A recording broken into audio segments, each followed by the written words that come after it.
Australia கிளையினால் மாதாந்தம் நாங்கள் நடாத்தும் சைவ சித்தாந்த பயில்வோர் வட்டத்தின் அங்கமாக இன்று ரவிகுருகுல் ஐயா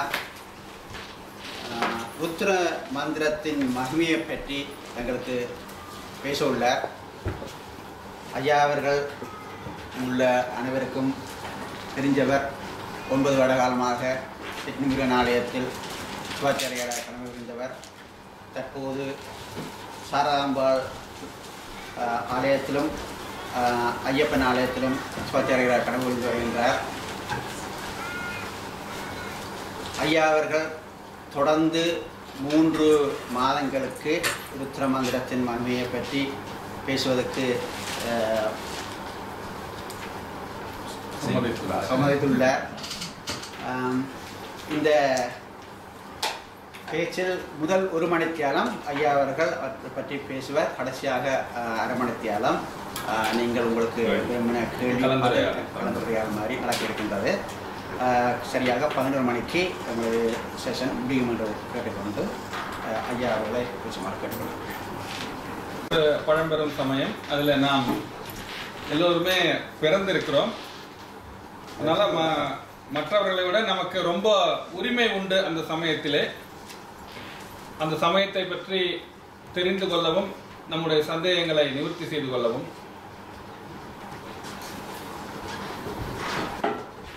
மற்ற அந்த சைவ சமயத்துக்கு இணைந்த காலத்திலோ அல்லது அப்பொழுது தோன்றிய காலத்திலோ இருந்த மற்ற சமயங்கள் எல்லாம் இன்றைய தினம் புத்தக வடிவிலே இருக்கின்றது. வெளிநாட்டிலே நடைமுறையிலே இல்லை. ஆனால் நம்முடைய சமயம் இன்று வரை இந்த ராஜராஜ சோழன், ராஜேந்திரன் கட்டிய கோயில்கள் எல்லாம் பூஜை நடந்து கொண்டிருக்கிறது.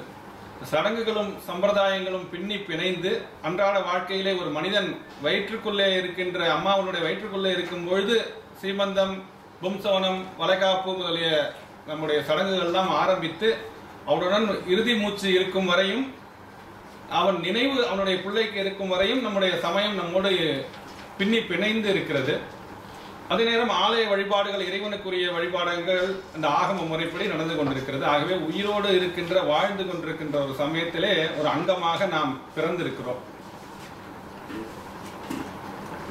அதில் உள்ள நிறைவு குறைவுகளிலும் நாம் நிறைய பேர் பேசி தீர்த்து கொள்ளலாம். சில விஷயங்கள் சில பேருக்கு பிடிக்கும், சில விஷயங்கள் தெரியாது. ஆகையினால் அதில் ஈடுபடாமலும் இருப்பார்கள். உதாரணமாக இந்த சைவ சித்தாந்த வட்டத்தை பொறுத்தவரை சைவ சித்தாந்தத்திற்கு இந்த 14 சாஸ்திரங்கள் அடிப்படையாக இருக்கிறது. மெய்கண்டார் அருளியதிலிருந்து ஆரம்பித்து உமாபதி சிவாச்சாரியார் வரை. அதிலேயே இந்த இந்தியாவில் இருப்பவர்களுக்கு சில ஆங்கில வார்த்தைகள் நடுவில் வந்துடும். கான்சன்ட்ரேஷன்ங்கிறது இலங்கை மாதிரி தூய தமிழில் பேச முடியல எங்களுக்கு. அதை மன்னித்து கொள்ளவும். அப்போ அந்த கவனம் அதில் இருக்கின்ற பொழுது அதற்கு மேலாக இருக்கின்ற அந்த மேலாகவோ அல்லது அதோடு கூட இணைந்தோ இருக்கின்ற ஆகமம், வேதம் முதலியவற்றிலே அதிலே பயிற்சி உள்ளவர்கள் தான் அதை பற்றி சிந்தித்து கொண்டு வருப்பார்கள்.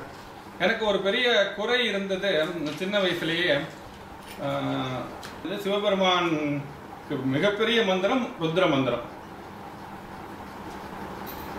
மகாருத்ரன் என்றால் சிவபெருமானுடைய பேரு. ஆனால் அந்த சைவத்தில் சித்தாந்தம் படித்தவர்களுக்கு ஒரு சின்ன நெருடல் இருக்கும்.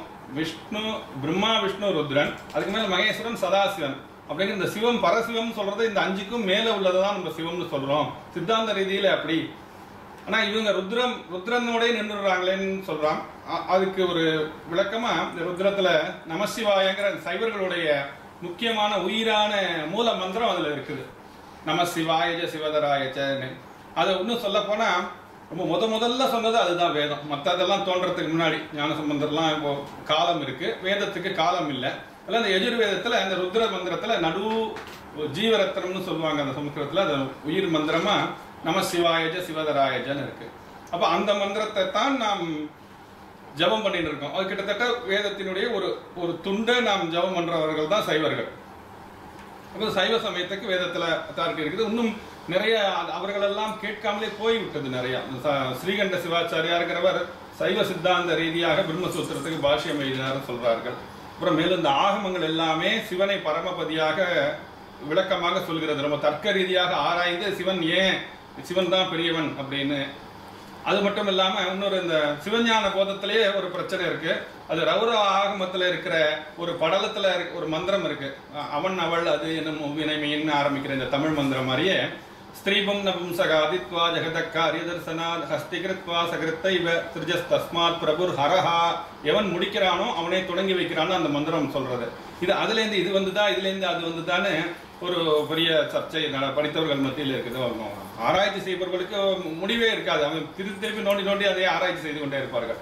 ஆக சைவ சித்தாந்த ரீதியாக வேதத்தை ஏற்றுக்கொண்டிருக்கிறோம். ஏன்னா சைவர்களுக்கு முக்கியமான மந்திரம் இந்த ஞானசம்பந்தர், இந்த தேவார திருமுறைகள்னா அந்த திருமுறைகள்ல நிறைய இடத்துல வேதத்தை உயர்த்தி தான் சொல்லியிருக்கு. வேதம் ஓதி வெண்ணூல் பூண்டு வெள்ளை எருதேறி அப்படின்லாம் வருது.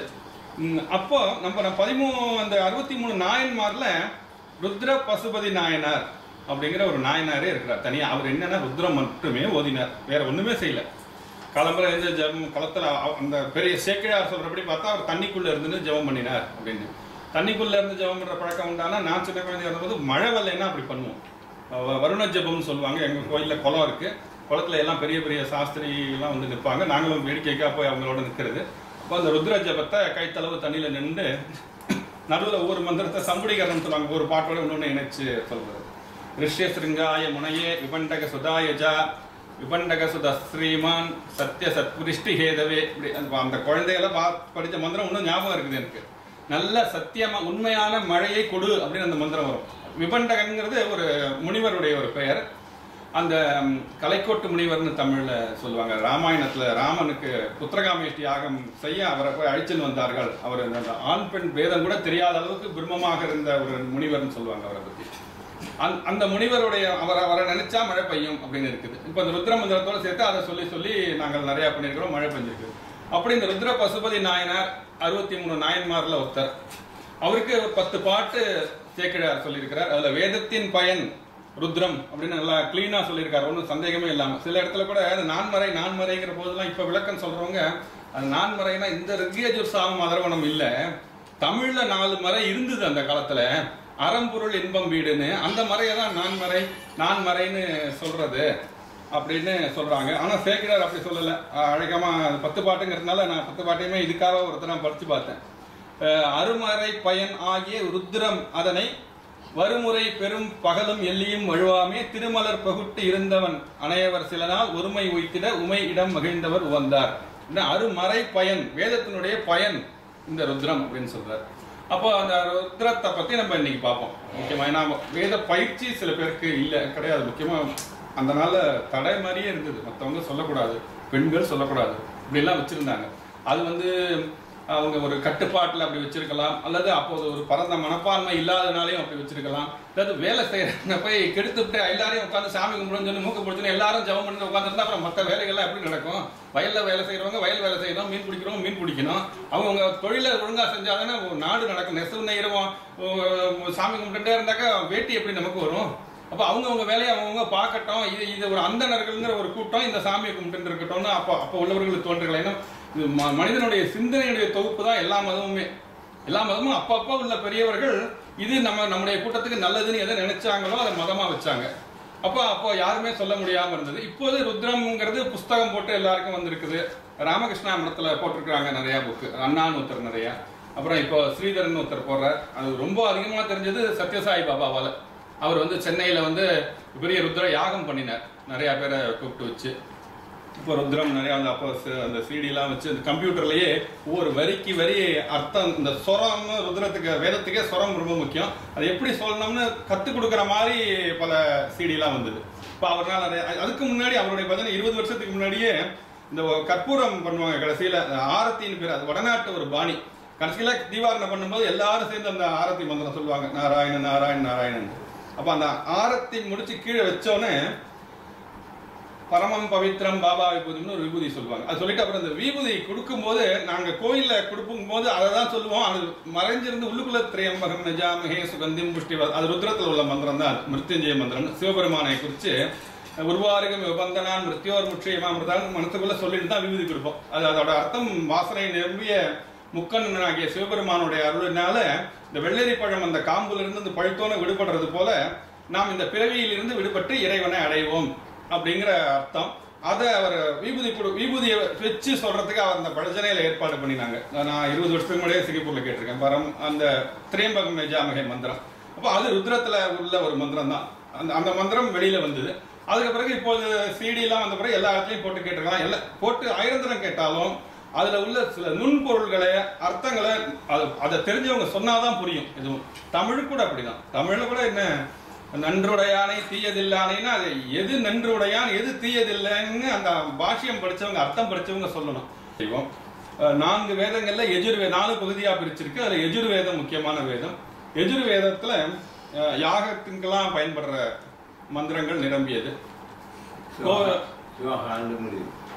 யாகம் மந்திரத்திலே சேர்த்து சுவாகா சொன்னா அது சுவாகாங்கிறது அக்னி தேவனுடைய மனைவியினுடைய பேர். சுவாகா ஸ்வதான்னு 2 பேர் அவனுக்கு பத்தினிங்கிறது சக்தின்னு வச்சுக்கலாம். பிதர்களுக்கு இறந்தவர்களுக்கு எல்லாம் பண்ணும்போது ஸ்வதா அப்படின்னு பண்ணுவோம். இந்த ஒரு பிண்டங்கள்லாம் வச்சு தர்ப்பணம் எள்ளு தண்ணி எல்லாம் ஊற்றும் போது. இவங்க தேவர்களுக்கு பண்ணும்போது சுவாகா அப்படின்னாக்க அந்த தெய்வத்துக்கிட்ட அவங்க கொண்டு விட்டுறாங்க. பையன் எந்த ஊருக்கு யாருக்கு லெட்டர் போகணும்னாலும் அந்த அட்ரஸை எழுதி பொட்டியில போட்டா அந்த தபால் துறையை சேர்ந்தவங்க அந்த ஊர்ல கொண்டு போய் மெனக்கிட்ட கொடுக்குற மாதிரி இந்த அக்னி தேவன் வந்து தபால்காரனா இருந்து அந்த தெய்வங்கள்ட்ட கொண்டு கொடுத்துட்றான் அப்படிங்கிற நம்பிக்கையில இந்த சுவாகாவை சேர்த்து சொல்றோம். இப்போ இந்த ருத்ர மந்திரம் இது எங்க பயன்படுறதுன்னு முதல்ல பார்த்தோம்னா கோவில்ல அபிஷேகம். சிவன் திராவிட கலாச்சாரம் சைவ சமயத்துல அபிஷேகம் தான் முக்கியம். சிவன் கோயிலெல்லாம் அபிஷேகம் இல்லாத பூஜையே கிடையாது. எதா இருந்தாலும் அபிஷேகம், தண்ணியை ஊற்றி பாலை ஊற்றி அபிஷேகம் பண்ணி. எங்க மயிலாடுதுறையில என்னுடைய அப்பா பெரியப்பாவுக்கெல்லாம் சொந்தமான கோயில் மாயரம் கோயில் இருக்கு. அங்கே கஜ பூஜை பண்ணா கூட அபிஷேகம் பார் உடனே எங்க பெரியப்பா அபிஷேக ஜமான கொண்டாம்பார். யானைக்கு பூஜை பண்ணுறதா சந்தன குங்குமம் வச்சு பூவை போட்டுட்டு பொறி அவள் மோதகம் கரும்பை கொடுத்தா அது சாப்பிட்டு போயிடும்.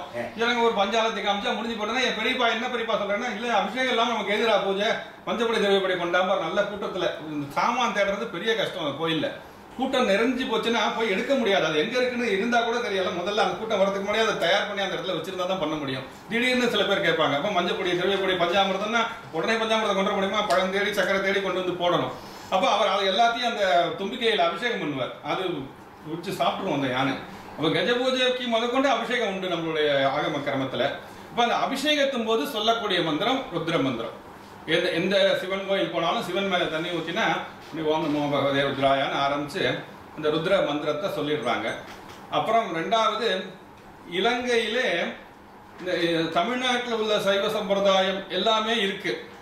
இன்னும் சொல்ல போனா ஆகமங்கள்லாம் இன்னும் கிளீனா சுத்தமா கோயில்ல பின்பற்றப்படுறது. வீட்லயும் வாசல்ல பூர்ண கும்பங்கள்லாம் வச்சு அழகா இருக்கு. மாவலை கட்டுறது, எல்லா தோரணம் கட்டுறது அத்தனையும் இருக்கு.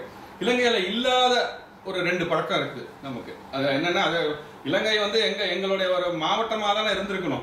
தமிழ் பேசுற மொழின்னா இப்போ எங்களை ஒரு ராமநாதபுரம், தூத்துக்குடி, திருநெல்வேலி, மெட்ராஸ், இங்கே வட ஆற்காடு, தென்னார்காடு, நீலகிரி, தஞ்சாவூர் டிஸ்ட்ரிக்ட், திருச்சி இருக்கிற மாதிரி அதுவும் எங்களுக்கு ஒரு மாவட்டம் தான். அந்த அரசியல் காரணங்களால இது வேற நாடு அது வேற நாடுன்னு பிரிஞ்சிருக்குது. ஒரு பாலம் போட்டு எல்லாம் ஒன்னா இருந்தா ஒன்னாதான் இருந்திருக்கும். அது எங்களுடைய மாவட்டத்தில் ஒன்னா இருந்திருக்கும். அந்த இலங்கையில இல்லாத பழக்கம் என்னன்னாக்க இந்த சீமந்தம்னு ஒண்ணு பண்றது இல்ல. வளகாப்பு சீமந்தம்னு நாங்க பண்றோம். அது என்னன்னா குழந்தைக்கே தீட்சை கொடுக்குற மாதிரி. அது இந்த பால்ல வந்து ஈசானந்த புருஷ வாமதேவாகவரம் பஞ்சபிரம மந்திரங்கள் சொல்லி முதல்ல அந்த அம்மாவுக்கு குடம் வச்சு உதக சாந்தின்னு ஒரு மந்திரம் இருக்குது. அதுல ருத்ர ஜபம் பண்றோம். ருத்ர ஜபம், ருத்ர ஜபம், புருஷோக்தம், ஸ்ரீசூக்தெல்லாம் ஜபம் பண்ணி அந்த மாசமா இருக்கிற அந்த கர்ப்பிணி பெண்ணுக்கு முதல்ல புருஷன் அபிஷேகம் பண்றான். அதுக்கப்புறம் அவன் மடிசாரெல்லாம் கட்டின்னு வந்து உட்கார்ந்துட்டு அது இந்த உதக சீமந்த ஜபம் நடக்கிறது. அப்போ அந்த குழந்தை கருவிலேயே அந்த அத்தனை மந்திரத்தையும் கேட்டுவிடுது. அது வயிற்றுல இருக்கும்போது முதல் குழந்தைக்கு மட்டும்தான், அது மற்ற குழந்தைகளும் கிடையாது. ஏன்னா முதல்ல செஞ்ச அந்த சம்ஸ்காரம் அவர் உடம்புல அப்படியே இருக்குதுங்கிற ஒரு அபிமானத்துல அது இலங்கையில அதிகமா இல்லை.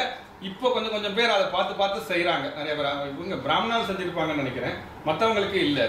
அது இப்போ நிறைய ஸ்டெப்ல 4 வீடு 5 வீடு நான் செஞ்சுட்டு வந்தேன். சீமந்த வளகாப்பு எல்லாம் செஞ்சு வளகாப்பு சீமந்த மந்திரம் இன்னும். அடுத்தது 60 கல்யாணம். 60 வயசு ஆனாக்க ஒரு தளர்ச்சி வரும் எல்லாருக்கும். சஷ்டியப்த பூர்த்தின்னு. அப்போ அதுல பயன்படுற மந்திரம் ருத்ர மந்திரம். அது ருத்ரத்தை 11 தடவை ஜபம் பண்ணி ருத்ர ஏகாதசின்னு பேர். இது இந்த ஒரு ருத்ரத்துல 11 சாப்டர் இருக்கு, 11 அனுவாகம்னு. அதை வந்து மொத்தம் 11 தடவை ஜபம் பண்றது. ஜபம் பண்ணி அந்த சுவாமி எல்லாம் பூஜை பண்ணி ஹோமம் பண்ணி ஒரு தரம் ஹோமம் பண்ணி அது யதாசனம் பண்ணிட்டு அந்த கலச தீர்த்தத்தெல்லாம் அந்த வீட்டுக்கார அம்மா 2 பேருக்கும் சிவன் சக்தியாவே அபிஷேகம் பண்ணி அப்புறம் இன்னொரு தரம் ஒரு தாலி கட்டுறது.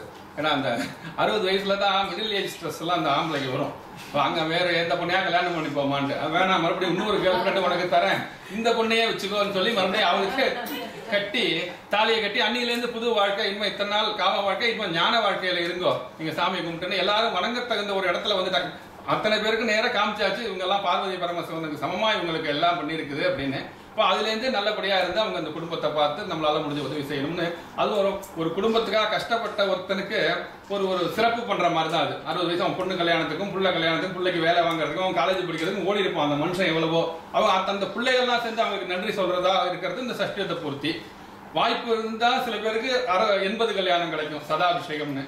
அப்ப அதுல பயன்படுற மந்திரம் இந்த ருத்ர மந்திரம். இந்த ருத்ரம் எங்க பயன்படுறதுன்னு நான் சொல்றேன். முதல்ல சிவன் கோயில் அபிஷேகத்துல பயன்படுறது. இந்த சிவன் அபிஷேகத்துக்கு எல்லா கோயிலும் இந்த ருத்ர மந்திரம் தான். இந்த பிள்ளையார் அபிஷேகம் வந்தாலும் முருகன் அபிஷேகம் வந்தாலும் ருத்ரன் சொல்லிட்டு தான் அந்த குருக்கள் அபிஷேகம் பண்ணுவார். ரெண்டாவது இந்த சதாபிஷேகத்துக்கு சீமந்தத்துக்கு இப்ப இதுல எல்லாம் பயன்படுறது. இந்த மந்திரம் எப்படி இருக்குன்னா, அந்த மந்திரத்துக்கு சொரம் தான் ரொம்ப முக்கியம், பயிற்சி அப்படிம்பாங்க. ஆனா அந்த நாள்ல ரொம்ப கஷ்டம்னு நினைச்சிருந்தாங்க. இப்போ அது கஷ்டம் இல்லை. சேக்கிழார் என்ன சொல்றார், ஆய அந்தனர் அருமறை உருத்திரம் கொண்டு மாயனார் அறியா மலர்ச்சேவடி வழுத்தும் தூய அன்போடு தொடர்பினில் இடையரா சுருதி நேய நெஞ்சினராகி அத்தொழில் தலை நின்றார். இந்த பசுபதி நாயனாரை பத்தி சொல்ற, அருமறை உருத்திரம் கொண்டு இந்த பிரம்ம விஷ்ணுக்களால் அடைய முடியாத சிவபெருமானுடைய அன்பிலேயே இடையரா சுருதி நேய நெஞ்சினர். இந்த வேதத்துல சொல்ற ஓம் நமோ பகவதே ருத்ராயா அப்படிங்கிற போது அந்த ஏத்துறோம்ல, அதுக்கு பேர் இந்த சொரிதம்னு பேர். இந்த வேத பாஷையில தீர்க்க சொரிதம்னா 2 தரம் வரும். அந்த 2 மாத்திரை அளவு ஏத்தணும். விஷ்ணு ரராடமசி விஷ்ணு பிரஷ்டமசி விஷ்ணு ஸ்னத்ரே ஸ்தோ விஷ்ணு சோரசி விஷ்ணு த்ருவமசி வைஷ்ணவமசி விஷ்ணவேத்வா அப்படின்னா அந்த 2 மாத்திரை எங்க ஏத்தணும், 2 மாத்திரை எங்க இறக்கணும், இதெல்லாம் இந்த வேதம் படிக்கும் போது சொல்லி கொடுப்பாங்க. அப்ப அந்த ருத்ர மந்திரம் இந்த முக்கியமான அபிஷேகத்துல பயன்படுறது. சீமந்தத்துல 60 கல்யாணத்துல 80 இருந்தா 80லயே அதுதான். அதுல சுவாமி அம்பாலை வச்சுட்டு பூஜை பண்ணி பண்றோம். அப்ப அந்த மந்திரத்தோட மீனிங், அர்த்தம் இதை கொஞ்சம் நம்ம பார்ப்போம். கணபதியை பத்தி வருது. கணபதி அப்படின்னா நம்ம இப்போ பிள்ளையார நினைச்சிட்டு இருப்போம். ஆனா வேதத்துல கணபதினா சிவன் தான். சிவகணங்களுக்கெல்லாம் பதி. சித்தாந்த படியும் பதினா மொத்தம் தானே. பசுக்கள் எல்லாருக்கும் தலைவனா இருக்கிறவன் பதி. இப்ப சிவகணங்களுக்கெல்லாம் கூட்டம் கூட்டமா இருக்கிற தொகுப்பு கணங்கள்னு பேரு. அந்த கணங்கள் சிவகணங்களுக்கு பதி அவன் தான். கணேபியோ கணபதிபியஸ்ச வோ நமோ நமோன்னு ருத்ரத்துல ஒரு இடத்துல வருது. அதுக்கு முன்னாடி சபாபதின்னு சொல்லணும். என்னன்னா இந்த சபைக்கு நமஸ்காரம் அப்படின்னு தான் பேச்சே துவங்குறோம். நம்ம எந்த பேச்சுக்கும் ஒரு மரபு இருக்கு. இந்த சபையில உள்ள எல்லாருக்கும் நமஸ்காரம். சபைக்கு தலைவர்னு ஒருத்தர் வைப்போம், அவர் இந்த கூட்டத்தை நடத்துறவர். அவர் அந்த சபாபதிக்கு நமஸ்காரம் அப்படின்னு இந்த பேச்சுதே அது எது வந்ததுன்னா ருத்ரத்துல தான் வருது.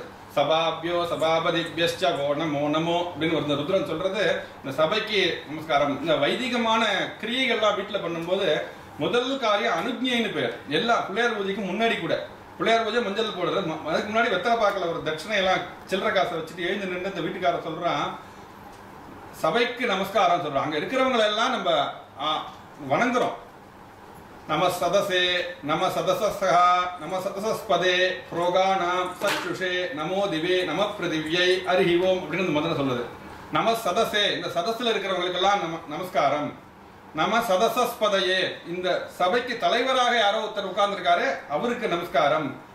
நம்முடைய நண்பர்கள் நம்மளை அழைத்து கொண்டு இந்த இடத்துல கொண்டு வந்து விட்டவர்கள் எல்லோருக்கும் நமஸ்காரம்னு இந்த வேதமும் ஒரு மரியாதையான ஒரு பாங்குல தான் போறது. அது மாதிரி நம சபாபியோ சபாபதிபியஸ்ச வோ நமோ நமோ. அதனால சபாபதிங்கிற பேரே நடராஜாவுக்கு வந்தது. ஆனா அந்த சபையில நடனம் அவர் ஆடினதுனால அவரே தலைவராகவும் இருக்கிறார், அவரே அந்த பர்ஃபார்மன்ஸ் பண்ற நாட்டியக்காரனாகவும் இருக்கிறார். அதனால சபாபதி அப்படின்னா சிதம்பரம் கோயில சபாநாயகர் கோயில் தான் பேரு. நடராஜா கோயில்னு அவன் சொல்ல மாட்டான். கோயில் எம்பலத்துல எல்லாத்தையும் போட்டிருக்கான் சிதம்பரம் ஸ்ரீ சபாநாயகர் கோயில் அப்படின்னு. சபாபதி அந்த பஞ்ச சபையில 5 விதமான சபையில அவர் ஆடிட்டு இருக்கிறார். அப்படி இந்த ருத்ர மந்திரம் சொல்றது. அப்போ அது முதல் மந்திரம் ஓம் கணானான் த்வா கணபதிகும் ஹவாமஹே. கணங்களுக்கெல்லாம் தலைவனாக இருக்கின்ற அந்த கணபதிக்கு நமஸ்காரம். திருப்பி ருத்ரத்துல இன்னொரு இடத்துல கணபதினு வருது சிவனை.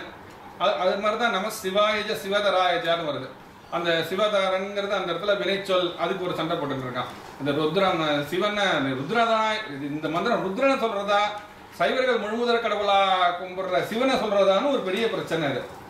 ஆனா இதுல நமஸ்தே அஸ்து பகவன் விஸ்வேஸ்வராய மகாதேவாய திரியம்பகாயங்கிற சொல்றதெல்லாம் அது மேல உள்ள சிவனை சொல்லி இருக்கிறது நல்லா தெரியும். ஏன்னா முக்கன் உடையவன் சொல்றது, நீலகண்டன் சொல்றது, விஸ்வேஸ்வரன் உலகத்துக்கு தலைவன் சொல்றது. இன்னொன்னு தியானம்னு ஒண்ணு இருக்கு. அந்த தியானம் சொல்லிதான் அந்த ருத்ரத்தை சொல்றோம் நியாசங்கள் பண்ணிட்டு. அப்போ அது அந்த தியானத்தை பார்த்தாலே தெரிஞ்சிடும் இது வந்து ருத்ரனுக்கு உரியது இல்லை அப்படின்னு. ஏன்னா இந்த தியானம் சொல்றது பாதாள நமஸ்தலாந்த புவன பிரம்மாண்ட மாவிஸ்புரத் அப்படின்னு தியானம் ஆரம்பிக்கிறது. சுத்த ஸ்பாடிக லிங்க மௌளி விலசத் பூர்ணேந்து வாந்தாமிருதைஹி. தமிழ் அர்த்தம் சொன்னாக்க பாதாள நமஸ்தலாந்த புவன பிரம்மாண்ட மாவிஸ்புரத் அப்படின்னு ஆரம்பிக்கிறது. என்னன்னா அந்த பாதாளம் ஏழினும் கீழ் சொற்கழிவு பாத மலர் அந்த அந்த பாட்டு அப்படியே இதுல வருது. உன்னுடைய திருவடி கீழே இருக்கு, பாதாளங்களுக்கும் கீழே. பக்தியா இருக்கிறவங்களுக்கு உணர்ச்சி வசம்னு ஒன்று இருக்கு. நான் பேசும்போது உணர்ச்சி வசப்படக்கூடாது. நான் அந்த நடப்புற பக்தியை குறைச்சிட்டு நான் செய்தியை மட்டும் சொல்லிட்டு இருக்கேன் உங்கள்கிட்ட. திருமுடி இந்த உலகங்களுக்கு மேல இருக்கு அப்படிங்கிற போதே அது சிவனை தானே அதை சொல்ல முடியும். சாதாரண ருத்ரன் எப்படி சொல்ல முடியும்? ஆபாதாள நமஸ்தலாந்த புவன பிரம்மாண்ட மாவிஸ்புரத் ஜோதி ஸ்பாடிக லிங்க மௌலி விலசத் பூர்ணேந்து வாந்தாமிருதைன்னு பெரிய ஸ்படிக லிங்கமா இந்த உலகமே இருக்கு. அந்த அந்த உலகத்துக்குள்ளதான் நம்மளும் இருக்கோம். அதுக்கு அந்த சந்திரன் வந்து பிறைச்சந்திரன் சிவனுக்கு அடையாளமா சொல்றோம். 3ஆம் பிறை சந்திரன். இந்த பூமியை விட்டு நம்ம வெளியில போயிட்டோம்னா அந்த பிறையும் பிறை கிடையாது, அது முழு சந்திரனாவே எப்போதும் தெரியும். அது அந்த விஞ்ஞான உண்மையை இந்த ருத்ரமந்திரன் சொல்றது. பூர்ணேந்து வாந்தாமிருதை, பூர்ண சந்திரனிலிருந்து ஒழுகுகின்ற கிரணங்கள், இந்த சந்திர கற்றைகள் உனக்கு அபிஷேகமா இப்போது நடந்துட்டே இருக்கு அப்படின்னு ஒரு கவிநயத்தோட தான் அந்த ருத்ரம் வர்ணிக்கிறது சிவனை. அப்படிப்பட்ட பரம்பொருளை நான் சொல்ல போகிறேன் அப்படின்னு தான் அது சொல்றது. அப்ப அந்த தியானத்தை பார்த்தாலே தெரிஞ்சு போனோம் இது வந்து பரம்பொருளான சிவனை தான் சொல்றதே தவிர சாதாரண தேவனான ருத்ரனை சொல்ல, அழித்தல் தொழில் மட்டும் செய்யக்கூடிய ருத்ரனை சொல்லலைன்னு. அப்படி கணானான் ஆரம்பிச்சு ருத்ரம் சொல்றது ஓம் நமோ பகவதே ருத்ராயா. ருத்ரன் பகவானாகிய ருத்ரனுக்கு நமஸ்காரம். ஓம் நமோ நமசிவாய கூட அப்படிதான் சிவனுக்கு நமஸ்காரம்னு ஆரம்பிக்கிறது. முதல்ல வணக்கம், அடக்கம் அமரருள் உய்க்கும்னு சொல்றாங்க. வணங்கி கேட்டா எந்த விஷயமும் நமக்கு தெரிஞ்சு போயிடும். அல்லது சில தவறுகள் மனித வாழ்க்கையில செய்யறதுக்கு சான்ஸ் உண்டு. அந்த தவறுகளை கூட நம்ம பெரியவங்கள்ட்ட போய் ஏதோ தெரியாம அந்த தவறு நடந்து போச்சு, இனிமே திருத்திக்கிறதுக்கு நீங்க அருள் பண்ணணும்னு சொன்னாக்க அந்த அந்த தலைவனா இருக்கிறவனுக்கு ஒரு மனசுக்குள்ள ஒரு கருணை வந்து சரி போறான்ட்டு மன்னிச்சு விட்டுருவாங்க. அப்படிதான் நம்முடைய பாவங்கள் எல்லாம் ருத்ரனால் அழிக்கப்படுறது. ஏன்னா பாவங்கள் குறைஞ்சாதானே தூய வாழ்க்கை, அப்புறம் முக்தி எல்லாத்துக்கும் அடிப்படை. பாவமே செய்யாதவன் நான் ஒருத்தர் சொல்ல முடியாது. பாவத்தை மறைத்தவன் வேணா இருக்கலாம், பாவம் செய்யாதவன் கிடையாது. ஏன்னா அறியாமையே ஒரு பாவம் தானே. அறியாமையினால நம்ம நிறைய செஞ்சிருவோம், அப்புறம் ஞானம் வந்த அப்புறம் அது சரி அப்படின்னு வரும். அப்போ அந்த பாவத்தை பதித்த பாவடன் இறைவனுடைய பல குணங்கள்ல அவனுக்கு ஒரு நல்ல குணம் என்னன்னா வழுக்கி விழுந்து பதிதன்னா வழுக்கி சறுக்கி விழுந்தவன் அர்த்தம். அவனெல்லாம் காப்பாத்தி விடுறவன் அப்படின்னு தான் கடவுளுக்கு பேர். அது பொதுவாக ராமனை சொல்லுவாங்க. அது மாதிரி இப்போ நிறைய விஷயங்கள் சீதாராம் நம்ம சைவ சமயத்திலேருந்து சில விஷயங்களை வைணவர்களும் எடுத்துட்டு இருக்காங்க நிறைய எக்கச்சக்கமா. ருத்ரத்துல உள்ள மந்திரத்தை நான் விருப்பு வெறுப்பு இல்லாம அதுல என்ன இருக்குதோ அப்படியே சொல்றேன். இதை உயர்ந்து எல்லாரும் சொல்றாங்க. ஆனா சில பேர் இதை மதிப்பை குறைச்சு சொல்லியிருக்காங்க. ஆசா ஞான சம்பந்தன் இதை பத்தி ரொம்ப ஆராய்ஞ்சிருக்கார். அவர் சொல்றார், இந்த கருட யாகம்னு ஒரு யாகம், கருட சயனம்னு ஒரு யாகம் அந்த நாள்ல இருந்தது. அதுல இந்த ரெக்கையில ருத்ரன் ஆவாகனம் பண்ணி ஆட்டுப்பால்னால தர்ப்பணம் பண்றதுக்கு இந்த மந்திரத்தை பயன்படுத்துறாங்க. அப்ப அந்த அந்தணர்கள் இந்த வேதத்துல இந்த ருத்ரங்கிற பகுதியை ஒரு சிறுதெய்வ வழிபாடாதான் அவங்க வச்சுட்டு இருந்தாங்க. அதை நீங்க வந்து ஏன் வந்து பரம்பொருளாகிய சிவனுக்கு பயன்படுத்துறீங்க அப்படின்னு அவர் எழுதியிருக்கிறார். ஆனா அவர் வந்து கடைசியில கண்ணு தெரியாமலே இருந்து விஷயங்களை காதால கேட்டு பல பெரியவங்கள்ட்ட கேட்டு ஆராய்ச்சி பண்ணி தான் அவர் எழுதியிருக்கார். அவர் அந்த ஒரு கருத்து சொல்றாரு. ஆனா அவர் சொல்றது ஞானசம்பந்தர் ரொம்ப உயர்த்தி மேல வைக்கிறார். அவர் ஞானசம்பந்தர் இல்லைன்னா சைவ சமயமே இல்லை, அப்படி ரொம்ப ஒரு சமயாச்சாரியனுக்குரிய ஒரு 12-13 குணங்கள் எல்லாம் ஞானசம்பந்தர் இருக்கு அப்படின்னு சொல்ற அவருடைய விஷயங்களை எனக்கு பிடிச்சிருக்கு. அது அவர் சொல்ற போது இது ருத்ரம்ங்கிற சிறு தெய்வத்திற்கு உரிய மந்திரமாக இருந்தது. அவரை கருட சயனம்ங்கிற யாகத்துல ரெக்கையில வந்து ருத்ரனை ஆவாகனம் பண்ணி உன்னால இடைஞ்சல் எனக்கு எதுவும் வரக்கூடாது அப்படின்னு ஒரு துஷ்டனுக்கு கொடுத்துட்டு போற, டோல்கேட்ல பணம் கொடுத்துட்டு போற மாதிரி உள்ள மந்திரம், இதுக்கு அவ்வளவு முக்கியத்துவம் கொடுக்க வேண்டாம் அப்படின்னு அவர் சொல்றாரு. அவர் அப்படி பல கருத்துக்கள் இருந்தாலும் இப்போ இதுல என்ன இருக்குதுங்கிறத நம்ம பார்ப்போம். அப்ப இவர்கிட்ட மந்திரம் கிளீனா முதல்ல ருத்ரன் தான் ஆரம்பிக்கிறது. ஓம் நமோ பகவதே ருத்ராயா நமஸ்தே ருத்ர மன்யவ உதோ தைஷவே நமஹான்னு ஆரம்பிக்கிறது. அது அவர் இந்த ஆசா ஞான சம்பந்தம் என்ன சொல்றாரோ அந்த கருத்தெல்லாம் அதுல இருக்கிற மாதிரி தான் இருக்கு. என்னன்னா, பகவானாகிய ருத்ரனுக்கு நமஸ்காரம். ருத்ர மன்ய அப்படிங்கிற மன்யுனா கோபம்னு ஒரு அர்த்தம். ருத்ரரே உம்முடைய கோபத்திற்கு நமஸ்காரம், மேலும் உம்முடைய பானத்திற்கு நமஸ்காரம், உம்முடைய வில்லிற்கு நமஸ்காரம், உம்முடைய இரு கைகளுக்கு நமஸ்காரம் அப்படின்னு நமகம் நமகா நமகான்னு இந்த கோயிலெல்லாம் இப்போ அர்ச்சனை பண்ணுவாங்க. எந்த கோயிலாக இருந்தாலும் அர்ச்சனை தான் முக்கியம். ஒரு சட்டை வாங்கி கோயிலே அதுக்கு காசு வச்சுருக்காங்க, தட்டை கொடுத்தா தான் பணம் வேணும்ன்ட்டு. ஆனால் இது மாதிரி அந்த தட்சணையோ உண்டியலோ இந்த கவுண்டரோ எதுவும் இல்லாதபடி தான் நம்முடைய கோயில்கள்லாம் இருந்தது. இது எல்லாமே செயற்கை தான், பணத்தை உத்தேசம் பண்ணி வச்சுருக்கோம். அப்போ அது பணம் இருந்தால் தான் நடத்த முடியும் கோயிலுன்னு. அப்போ மன்னர்கள் நடத்தின போது அப்படிலாம் கிடையாது, அவனுக்கு எதுவுமே கிடையாது. எல்லாமே சாமி கும்பிட்டுட்டு அவன் மாட்டுக்கு போயிட்டு இருக்கலாம். அப்போ அர்ச்சனை மானியம் இருந்ததா? குருக்கள் அவர் வேலையை பார்ப்பார். கேரளால நம்பூதிரி கோயில்லாம் பார்த்தா அவர் பூஜை டயத்துக்கு நம்பூதிரி நாங்கள் எல்லா கோயில் வழிபாடும் பார்த்துருக்கிறேன். அவர் மாட்டுக்கு ஒரு இடத்துல குளிச்சுட்டு உட்காந்து ஜெபம் பண்ணிட்டு இருப்பாரு கிணத்தடியில. 8 மணிக்கு போச்சேன்னா அந்த 7:55 தான் அங்கேருந்து வருவார். அங்கே ஆச்சாரம் ரொம்ப ஜாஸ்தி, யார் மேலே ஒருத்தவங்க ஓரம்னு சொல்லிட்டே வருவான். அந்த மேல் சாந்தி வரா நவந்துக்கோன்னு இவர் நேர கிடக்குன்னு உள்ள போயிடுவார். உள்ள போய் அந்த கதவு கிருஷ்ணன் குருவாயூர் கிருஷ்ணன் கோயிலையும் அப்படிதான், பகவதி கோயிலையும் அப்படிதான். அரை மணி நேரம் உள்ள என்ன நடக்குதுன்னே தெரியாது. வெளியில உட்கார்ந்துட்டு இருப்போம், நின்றுட்டு இருப்போம். எல்லாம் நம்ம எல்லாம் பஜனை பண்ணிட்டு இருக்கலாம், நாராயணா எது வேணாலும். திடீர்னு கதவு திறக்கும். அரை மணி நேரம் கழிச்சு பெரிய மணி சின்ன மணி எல்லாம் நடக்கும். அவர் உள்ளர கற்பூரம் பண்றது தெரியாத, உள்ளர லைட் கிடையாது அங்கே கேரளா கோயிலாம். கற்பூரம் பண்ணி அப்படியே வச்சுட்டு அப்படியே ரிவர்ஸ்ல வந்து படிக்கிட்ட ஒரு நமஸ்காரம் பண்ணிட்டு அவர் போயிடுவார். இந்த ஜனங்களை திரும்பியும் பார்க்க மாட்டார், விபூதி தீர்த்தம் எதுவும் கொடுக்க மாட்டார். அப்புறம் இந்த மடப்புளி ஐயர் ஒருத்தர் இருப்பார், கீழ்சாந்தின்னு. அவர் வந்து தான் எல்லாருக்கும் சந்தனம் கொடுப்பார். சந்தனம் பூ எல்லாம் இலையில வச்சு அவரே தூக்கி போடுவார். காரம் கையில போடாம இப்படி தூக்கி இப்படி போடுவார். அதை நம்ம கேட்ச் பிடிக்கணும் கரெக்டா, கிரிக்கெட் கேட்ச் மாதிரி. இல்லைன்னா அது விழுந்துடும் கீழே. அந்த மாதிரி இல்லைன்னா சந்தனம் தனியா இலை தனியா போயிடும். அதை பிடிச்சிருந்தா அப்போ அந்த பூஜை பண்றவனுக்கு அந்த பூஜை ஒண்ணுதான். அப்புறம் மற்ற ஒவ்வொரு காலத்துல அர்ச்சனைகள் வருமானங்கள் எல்லாம் ஆரம்பிச்சது. எனக்கு சொல்றேன்னா இந்த அர்ச்சனை தான் மெயினா இருக்கு கோயில்ல. இந்த அர்ச்சனை எதுல வந்ததுன்னா அந்த ருத்ரத்துல தான் இருக்கு அர்ச்சனை. இந்த ருத்ரம் வந்து 300 தரம் சிவனுக்கு நமஸ்காரத்தை சொல்றது. நமகா நமகா நமகான்னு சொல்லிட்டே இருக்குது. நமகான நமஸ்காரம். இதை தான் தொகுத்து ருத்ர திரிசீதி அப்படின்னு வச்சிருக்காங்க. அந்த 60 கல்யாணத்துக்கு ஒரு விதானம் இருக்கு பூஜை. இந்த ருத்ரம் வேதம், இந்த ருத்ர அர்ச்சனை வேதத்திலேருந்து வந்தது. வேதோக்தமான அர்ச்சனைனா இது ஒண்ணுதான். வேற எந்த சாமிக்கும் அர்ச்சனை கிடையாது. சிவனுக்கு ஒருத்தன் தான். அதுவே சைவர்களுக்கு ஒரு பெருமை. வேதத்துல அர்ச்சனை நமகா நமகான்னு நமஸ்காரம் பண்ணது இவர் ருத்ரனுக்கு ஒருத்தனுக்கு தான், வேற யாருக்கும் கிடையாது என்ன அர்ச்சனை. அந்த அர்ச்சனை அதான் ஒரு கருத்து சொல்லிட்டே இருக்கிறது இன்னொன்று ஞாபகம் வந்துடுது. அதை அடுத்தது சிந்திக்கும் போது இது போயிடுறது என்னன்னு. ருத்ர அந்த இது விதானம் சொல்றேன். 60 கல்யாணம் அந்த தமிழ் வழிபாட்டுக்கும் சம்ஸ்கிருத வழிபாட்டுக்கும் ஒரு அர்த்தம். அர்ஜுனமணி சொன்னதுல 2 விஷயம் எனக்கு பிடிச்சிருந்தது. அவர்கள் இந்த கோவில்ல மகோத்சவம்னாலும் சரி, ஒரு கல்யாண வீட்டில் பண்ணுறதுனாலும், கிரகப்புற பிரவேசம்னாலும் சரி, சம்ஸ்கிருத மந்திரம் சொல்பவர்கள் அவங்களுக்குன்னு ஒரு பத்ததி வச்சிருக்காங்க. அதை அப்படியே கரெக்டாக ஃபாலோ பண்ணிட்டு போயிடுறாங்க. ஒரு பிரச்சனை இல்லை. காப்பு கட்ட வேண்டியதில் காப்பு கட்டுறான், தேங்காய் உடைக்க வேண்டியது தேங்காய் உடைக்கிறான், கும்ப வைக்கிற இடத்துல கும்ப வைக்கிறான், தீவாரணம் பண்ணுறான், அரசாணிகள் நடுறான், அவன் அப்படியே போயிடும். இப்போ தமிழ்னாக்க முதல்ல இருந்து உண்டு பண்ண வேண்டியிருக்கு. நம்ம எல்லாம் பார்த்து அதுக்கு பொருத்தமான தேவாரம் இது வச்சுக்கலாமான்னா இன்னும் சொல்லுவோம், இதை விட அது நல்லா இருக்குன்னா அப்புறம் இன்னும் அது விதானம் பண்ணலை. இந்த சம்ஸ்கிருத மந்திரத்தில் விதானம் பண்ணியே இருக்கு. அப்போ 60 கல்யாணத்தில் ருத்ர திரிசீதின்னு ஒன்று இருக்கு. அந்த 300 நாமாவளி இந்த ருத்ரத்தையே கட் பண்ணி வரும். நம்ம சேனான்யே அப்படின்னா சேனான்யேன்னு மகான் வரும். நமகா சேர்த்து வச்சா அப்படி வந்து ருத்ர திரிசீதி சொல்றோம். அதுல தான் அந்த அஷ்டாங்க நமஸ்காரம்னு ஒன்று இருக்கு. இதுதான் நான் சத்தியமூர்த்திட்ட ஒருத்தரும் சொன்னேன். இவர் ஆறுமுக நாவலர் வந்து 8 உறுப்பு போடுறார். நமஸ்காரங்கிற போது காதுக்கு இது மூக்குன்னு. ஆனா இந்த வேதத்துல அப்படி சொல்லல. மனசா திருஷ்டியா பாகுபியான மனசை அதுல வைக்கணும், வார்த்தையை அதுல வைக்கணும், கண்ணை அதுல வைக்கணும். அப்படி வேற விதமான அஷ்டாங்க நமஸ்காரத்தை இந்த ருத்ரம் சொல்றது. அதுல எப்படி சிவனுக்கு நமஸ்காரம் பண்ணணும்னு சொல்லி கொடுக்கறது. அதெல்லாம் நல்ல விஷயங்களும் ருத்ரத்துல நிறைய இருக்கு. இந்த ருத்ர திரிசீதி இருக்கு. அந்த ருத்ர திரிசீதியில இருந்தா அப்புறம் புராணங்கள்ல லலிதா திரிசீதி, மகாபாரதத்துல விஷ்ணுவுக்கு சகசரநாமம் இருந்தது. அதை பார்த்து பிள்ளையார் முருகன் எல்லா சாமிக்கும் அவங்க 108 நாமாவளி. நான் கூட சிட்னி முருகனுக்கு ஒரு 16 நாமாவளி எழுதி வச்சேன். அது மாதிரி யார் வேணாலும் அவங்களுக்கு தோணுன மாதிரி எழுதலாம். அப்போ அந்த நாமாவளி அர்ச்சனைங்கிற ஒண்ணுக்கு ஆரம்பமாகவும் இந்த ருத்ர மந்திரம் இருக்கிறது. அப்போ அந்த ருத்ரத்தினுடைய உன்னுடைய வில்லுக்கு நமஸ்காரம், உன்னுடைய கோபத்துக்கு நமஸ்காரம். ஏன்னா ருத்ரனாலே அவன் கோபப்படுறவன் அப்படிங்கிற மாதிரி ஒரு கருத்து வேத காலத்துல இருந்தது. ஏன்னா அவன் வந்து அழிச்சிடுவான், எல்லாத்தையும் அவன் பிடிக்காதையெல்லாம் பொசுக்கி விடுவான்னு. அப்போ அவனுடைய நமஸ்காரம் சொல்லிட்டு உன்னுடைய வில்லுக்கு நமஸ்காரம். அப்புறம் இன்னொன்று சிவம் அப்படிங்கிற பேரு இந்த முதல் அனுபவத்திலே 6-7 இடத்துல வருது.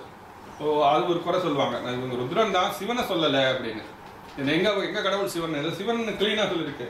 யா தைஷு சிவதமா சிவம் பபூவ தேதனஹோம் சிவாசரவ்யா யாதவதயானோ ருத்ரமுடையா யாதே ருத்ர சிவா தனூர. எத்தனை தடவை சிவா சிவா வருது பாருங்க. கரெக்டா அப்போ அந்த நமசிவாயங்கிற இடம் எல்லாருக்குமே தெரியும். நம சிவாயஜ சிவதராயஜ அப்படின்னா சிவனும் இதுல சொல்லிதான் வந்து ருத்ரனும் ஆரம்பிக்கிறது, சிவனும் சொல்லியிருக்கு. இப்போ ஒரே விஷயம் ரெண்டு பேருக்கும் சாதகமா இருக்கு.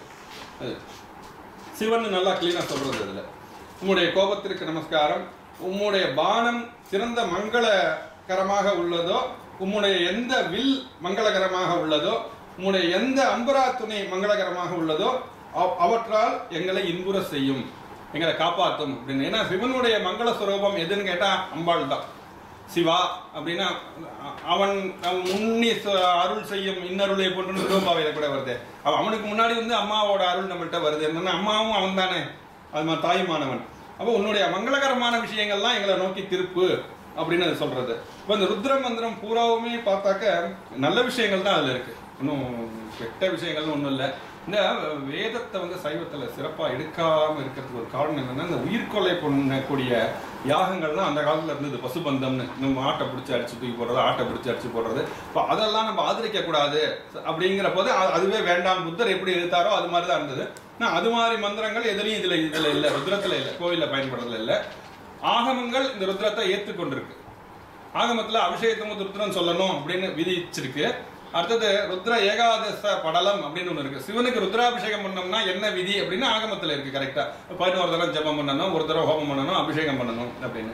அப்ப ஆகமங்களும் ஏற்றுக்கொண்டிருக்கிறது. ஆதே ருத்ர சிவா தனூர கோராபாபகாசினி தயானஸ்தனு வாசந்தமயாகிரி சந்தாபிஷாகசீஹினும். இந்த கைலங்கிரி சிவபெருமானுடைய இடம், அந்த இடத்தை இது சொல்றது. உன்னுடைய கைலங்கிரியில் இருந்து நான் எனக்கு ஆத்ம தத்துவம் விளங்கும்படியாக செய்வீர், எங்களுக்கு ஞானத்தை கொடு அப்படின்னு கேட்கறது. இப்படியே நிறைய சொல்லிகிட்டே போறது, நிறைய எக்கச்சக்கமா. எங்களையும் எங்களை சேர்ந்தவர்களையும் நீங்கள் துன்புறுத்த வேண்டாம். ஏன்னா பாவிகளை அடக்குவதற்காக எந்த ஆயுதங்களை நீங்க வச்சிருக்கீங்களோ அதை எங்களை நோக்கி திருப்பாதீங்க, நாங்க திருந்திக்கிறோம் அப்படின்னு கேட்கிற மாதிரி இருக்குது. கைலையில் உரைபவரே, உம்மை அடைவதற்கு மங்களகரமான ஸ்துதி வசனங்களால் போற்றுகிறோம். இந்த இந்த வேத மந்திரங்களுக்கு சூக்தம்னு பேர். சூக்தம்னா நல்லபடியா சொன்னது அப்படின்னு அர்த்தம். அப்போ நல்ல வார்த்தைகள், நல்ல ஆசீர்வாதங்கள், நல்ல பிரியங்கள் மட்டும்தான் இதுல இந்த வேதத்திலே இருக்கும் அதிகமா. அப்புறம் அதே மாதிரி ஒரு சில சிவாச்சாரியார்கிட்ட நான் கேட்டிருக்கேன். நான் ஆகமம் எனக்கு கற்றுக் கொடுத்த வாத்தியார்கள் எல்லாமே கேட்டிருக்கேன். அப்போ வந்து சைவத்துல நான் ரொம்ப தீவிரமா இருந்தேன். ராம்நாள்லாம் வந்து கோயிலை பிடிங்கிட்டாங்க, எனக்கு பயங்கர கோபமா இருந்தது. அப்போ ஏன்னா நான் வளர்ந்த சூட்டையில நான் பண்ணேன். அதே மாதிரி செட்டியார்கள் முதலியார்களோட நான் வளர்ந்துருந்தேன். இப்போ நான் சைவனுக்கு சொந்தமான இந்த கோயில இந்த பிராமணர்கள் எப்படி எடுத்துக்கலாம் அப்படின்னு நானே போராடி இருக்கேன். அப்போ எங்க சிவாச்சாரியார்கிட்ட கேட்டேன், ஆகம மந்திரத்துல தான் அவ்வளவு நல்ல சிவனை பத்தி உயர்ந்து தியானம் இருக்கு, பூஜை இருக்கு, அஷ்டோத்திரம் இருக்கு, இந்த வேதத்தை ஏன் நீங்க கட்டின அழுறீங்க, அது எதுக்கு உங்களுக்கு தேவையா அப்படின்னு கேட்டேன். பூஜையில வேதத்தை சேர்க்க வேணாமே, வேத பாராயணம் பண்றோம் பண்ணிட்டு போட்டோம், அதை நம்ம பூஜையில போய் வேதத்தை சேர்த்து ஏன் சொல்றீங்க நீங்க அப்படின்ன போது அவர் சொன்னார் பதில் கரெக்டா இருந்தது. இன்னி வரைக்கும் மஞ்சள் பிச்சை குருக்கள்னு பேரு, 80 வயசானவர். அவர் சொன்னார், அது வர்ற ஜனங்களுடைய நன்மைக்காக செய்யறோம் அப்படின்னு சொன்னார். ஏன் நன்மைக்காக என்ன செய்யறீங்க நீங்க? ஆகமத்துல மந்திரம் இருக்கு, தியானம் இருக்கு, அர்ச்சனைகள் இருக்கு, இது போர் வேத மந்திரம் ஏன் சொல்லணும் அப்படின்னு. வர்றவன் ஆகமத்தினுடைய முடிவு என்ன, வேதத்தினுடைய முடிவு என்னன்னு கேட்டாருங்க. நீங்களே சொல்லுங்க மாமான்னு. ஆகமத்தினுடைய முடிவு மோட்சம். அது பரமபதியாகிய சிவனை நோக்கி அந்த மோட்சத்தை அடைவதற்கு வேண்டிய எல்லா பிரயத்தனையும் செய்து ஞான வழியில போறது. சரியை கிரிய யோகம் ஞானம். மோட்சத்தை விரும்பியா எல்லாரும் கோயிலுக்கு வரான்? மோட்சம் இன்னைக்கு தரேன்னு சொன்னா எவனாவது வருவானான்னு முதல்ல அவர் கேட்டார். மோட்சம் தரேன்னா யாராவது வருவானா? இந்த வாழ்க்கைக்கு வேண்டிய அறம் பொருள் இன்பம் எல்லாம் கிடைக்கணும்னு தான் வரான். அதுல வேத மந்திரங்கள்ல அது பூரா வேத ஆத்மாவை பத்தி தான் இருக்கு. எனக்கு அதை கொடு இதை கொடு வேண்டுகோள் தான் நிறைய இருக்கும் வேதத்துல. ஏன்னா வேதம் தோன்றின காலம் வந்து நிச்சயமா ஆகமத்துக்கு முன்னாடிங்கிற போது அப்போ வந்து காற்று இனிமையாக வீசட்டும், நான் பேசுகிற பேச்சு இனிமையாக இருக்கட்டும், எனக்கு எல்லாம் சூழ்நிலை இனிமையாக இருக்கட்டும், நான் மக்களோட மைத்திரியா இருப்பேன், அன்பா இருப்பேன் அப்படின்னு வேதத்தினுடைய வேண்டுகோள் பூராவுமே இல்வாழ்க்கை தான் அதிகம். மோட்சத்தை பத்தி அதிகமே கிடையவே கிடையாது. உபநிஷத்தின் போதுதான் இனிமே பிரம்மத்தை பத்தி ஆராய்வோம்னு கடைசி கட்டத்துல தான் வருது. அது ஆகமம் வந்து எடுத்தோடனே தீட்சைனாலே இந்த பிறவியோட இந்த உடலோட இந்த பிறவி போகணும், இதுக்கு மேல வரக்கூடாதுன்னு ஆகுது. நம்ம வந்து கோயிலுக்கு வர்ற ஜனங்கள் அவனுக்கு தெரிஞ்சோ தெரியாமல அவன் நன்மைக்காக கேட்டுதான் அர்ச்சனை பண்ணணும்னு வரான். சாதாரண ஒரு 15 டாலர் அர்ச்சனை வச்சு பண்றவங்க கூட ஏதோ ஒரு நல்ல காரியம் பண்ணணும்னு நினைக்கிறான். அவனுக்கு நன்மை செய்ய வேதம் வேணும். அந்த வேதத்தை தான் நம்ம சொல்லிக் கொடுக்குறோம். நம்மளா சொல்லல, நமக்கு முன்னோர்கள் சொல்லிருக்காங்க, ஆகமம் ஏத்துன்னு இருக்கு, அதனால இந்த வேதத்தை நம்ம பண்றோம்னு அவர் சொன்னார். அந்த மங்கள சூரியனாக சிவபெருமான் இருக்கிறார்னு வருது. அப்ப இது நீ அவர் விஷம் தின்னு சாப்பிட்ட நீலகிரீவத்தை பத்தி வருது. இப்படியே நிறைய இது சிவனை தவிர வேற எந்த சாமியுமே சொல்லலைங்கிற மாதிரி இந்த ருத்ரம் பூராவும் சிவனா தான் வருது. ஒண்ணு பேர் மட்டும் ருத்ரன்னு இருக்கு. ஓம் நமோ பகவதே ருத்ராயான்னு சொல்லிட்டு பாக்கி எல்லாம் சிவனை தான் சொல்றது. அப்புறம் சில அவர்கள் வைணவர்களுக்கு வந்து இந்த சதாசிவன் மகேஸ்வரன்லாம் கிடையாது. வைணவர்களுக்கு பிரம்மா விஷ்ணு ருத்ரன் 3 பேர் தான். சுதர்சன ஐயங்கார் வீட்டுக்கும் நான் போயிருக்கிறேன். அவன் சொல்ல வேதத்துல 3 கடவுள்னா 3 தான். அந்த ருத்ரனே நீங்க சிவனா கும்பிடுறீங்க. சிவனுக்கு அந்த இந்த கவனம் நீங்க சொல்றீங்க தானே. ருத்ர பிரஜோதயா, ருத்ர பிரஜா தத்புருஷாய வித்மஹே மகாதேவாய தீமஹி தன்னோ ருத்ர பிரஜா. ருத்ரனாவும் அந்த சின்ன ருத்ரனா ஒருத்தன் இருந்தான் என்றால் அவன் ரூபமாகவும் நம்ம சிவன் தானே இருப்பார். யாதொரு தெய்வம் கண்டீர்னு அந்த பாட்டை சொல்லும் போது எதாவும் அவர் இருப்பார். அப்படிங்கிறதுனால இந்த மந்திரங்கள் பூராவும் அல்ல ருத்ர விதான பூஜைன்னு ஒண்ணு இருக்கு. இந்த சுவாமிக்கு அபிஷேகம் பண்ணிட்டு பூஜை பண்ணும்போது ஒரு 16 உபச்சாரங்கள் பண்றோம். சோடச உபச்சாரம்னு. அந்த அந்த எந்த உருவத்தை பூஜை பண்றோமோ அங்க வந்து இரு அப்படின்னு சொல்றோம். ஆவாகனம், ஆசனம் வந்து சீட்டு கொடுக்குற மாதிரி ஆசனம், அவர் கால் திருவடி நல்ல வாசனை தண்ணீர்னால கழுவுறோம், கையில குடிக்க தண்ணி கொடுக்குறோம், அப்புறம் அர்க்கியம் கொடுக்குறோம். மதுவர்க்கம்னு அவர் ஸ்நானம் குளிக்கிறதுக்கு போறதுக்கு முன்னாடி பால் தேன் எல்லாம் கலந்து ஒரு நைவேத்தியம், அதுக்கு பேரு சின்ன நைவேத்தியம் மதுவர்க்கம்னு. இந்த வட இந்தியர்கள்லாம் வந்து அந்த பஞ்சாமிரதம்னு அவங்க பாலும் தயிரும் கலந்துதான் கொண்டு வந்து அதில் துளி வாழைப்பழம் போட்டு கொண்டு கொடுப்பாங்க. நம்ம பஞ்சாமிரதம் வேற, அவங்க பஞ்சாமிரதம் வேற. அவங்க பஞ்சாமிரதம் அதை கொண்டு வச்சிருவாங்க நைவேத்தியத்தில். பஞ்சாமிரதம் அப்புறம் அபிஷேகம், அதுதான் ஸ்நானம். ஸ்நானத்துக்கு போய் ஒரு ஆதிமணியம், வஸ்திரம், கந்தம், புஷ்பம், தூபம், தீபம், நைவேத்தியம், பிரதட்சண நமஸ்காரம், இதோட சேர்த்து 16 உபச்சாரம். இந்த சோடச உபச்சார பூஜையும் ஒரு சுவாமிக்கு நடக்கும். அதுக்கு நம்ம பிள்ளையாரா இருந்தாலும் முருகனா இருந்தாலும் சிவனா இருந்தாலும் ருத்ர மந்திரத்தாலே தான் சோடச உபச்சாரம் நடக்கிறது. கோயில்கள் இன்னைக்கே நடந்துட்டு இருக்கு. ஏன்னா 3 பூஜை தான் உலகத்திலேயே இருக்கு. ருத்ர விதான பூஜை, புருஷூக்த விதான பூஜை மகாவிஷ்ணுவுக்கு, அதுவும் 16 மந்திரம் இருக்கு. அம்பாளுக்கு போற ஸ்ரீ சூக்த விதான பூஜைன்னு மகாலட்சுமியை 15 ஸ்தோத்திரங்களால சொல்லி வேதம். இது 3 வேத மந்திரம். இந்த வைதிக அந்தணர்கள் பூஜை பண்ணினா இப்படிதான் பூஜை பண்ணுவாங்க. இது தெரியாதவர்கள் தான் மற்றவங்க அந்த அந்த உபச்சாரத்தை நேரடியாக பண்ணுவாங்க. அந்த மந்திரம் சொல்லாம சந்தனம் வச்சு பூ வச்சு பொட்டு வச்சு பண்ணுவாங்க. இது உபச்சாரத்திலேருந்து மந்திரம் வந்துதா, மந்திரத்திலேருந்து உபராதம் வந்துதான்னு அதுவும் ஒரு கேள்விக்குறிதான். இப்போ திரியம்பகத்துக்கு முடிஞ்சுப்பேன். திரியம்பகம் யஜாமஹே சுகந்திம் புஷ்டிவர்தனம் அப்படின்னு இந்த ருத்ர மந்திரம் சொல்றது. ஏன்னா திரியம்பகம் முக்கண்ணுடையவன், அது வேற எந்த சாமிக்கும் கிடையாது, சிவபெருமானுக்கு தான் முக்கண்.